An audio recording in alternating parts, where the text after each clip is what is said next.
माँ, मास्टर साहब ने तुम्हारे लिए ये चिट्ठी भेजी है, जरा देखो तो इसमें क्या लिखा है। एक छोटे से कस्बे में समीर नाम का एक लड़का रहता था। बचपन में ही पिता की मृत्यु हो जाने के कारण परिवार की आर्थिक स्थिति बड़ी दयनीय थी। समीर की माँ कुछ पढ़ी लिखी जरूर थी, लेकिन उतनी पढ़ाई से नौकरी कहाँ मिलने वाली थी।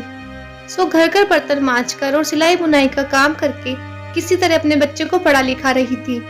समीर स्वभाव से थोड़ा शर्मीला था और अक्सर चुपचाप बैठा रहता था। एक दिन जब वो स्कूल से लौटा तो उसके हाथ में एक लिफाफा था।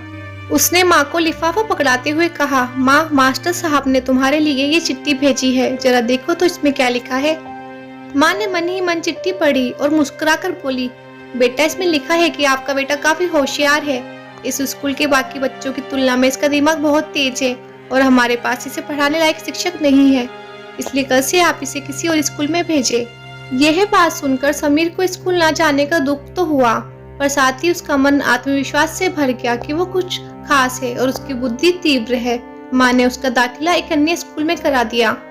समय बीतने लगा। समीर ने खूब मेहनत से पढ़ाई की। आगे चल उसने सिविल सर्विसेज परीक्षा भी पास की और आईएएस ऑफिसर बन गया। समीर की माँ अब बूढ़ी हो चुकी थी और कई दिनों से बीमार भी चल रही थी और एक दिन अचानक उनकी मृत्यु हो गई। समीर के लिए बहुत बड़ा आघात था।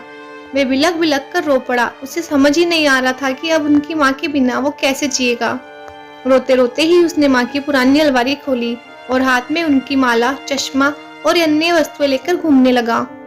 उस अलमारी में समीर के पुराने खिलौने और बचपन के कपड़े तक संभाल कर रखे हुए थे। समीर एक एक कर सारी चीजें निकालने लगा और तभी उसकी नजर एक पुरानी चिट्ठी पर पड़ी। दरअसल ये वही चिट्ठी थी जो मास्टर साहब ने उसे 18 साल पहले दी थी। नम आंखों से समीर उसे पढ़ने लगा। आदरणीय अभिभावक, आपको बताते हुए हमें अफसोस हो रहा है कि आपका बेटा समीर पढ़ाई में बेहद कमजोर है और खेलकूद में भी भाग नहीं लेता है। जान पड़ता है कि उम्र के हिसाब से समीर की बुद्धि विकसित नहीं हो पाई है, अतः हम इसे अपने विद्यालय में पढ़ाने में असमर्थ है। आपसे निवेदन है कि समीर का दाखिला किसी मंदबुद्धि विद्यालय में कराए अथवा खुद घर पर रख कर इसे पढ़ाए। सादर, प्रिंसिपल। समीर जानता था कि भले ही अब उसकी माँ इस दुनिया में नहीं रही, पर वो जहाँ भी रहे उसकी ममता, उनका आशीर्वाद सदा उस पर बना रहेगा।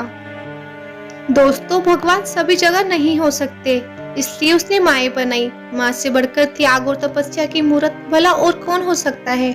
हम पढ़ लिख ले, बड़े होकर कुछ भी बन जाए, इसके लिए वो चुपचाप ना जाने कितनी कुर्बानियां देती है। अपनी जरूरतें मारकर हमारे शौक पूरे करती है। यहाँ तक कि संतान बुरा व्यवहार करे तो भी माँ उसका भला ही सोचती है।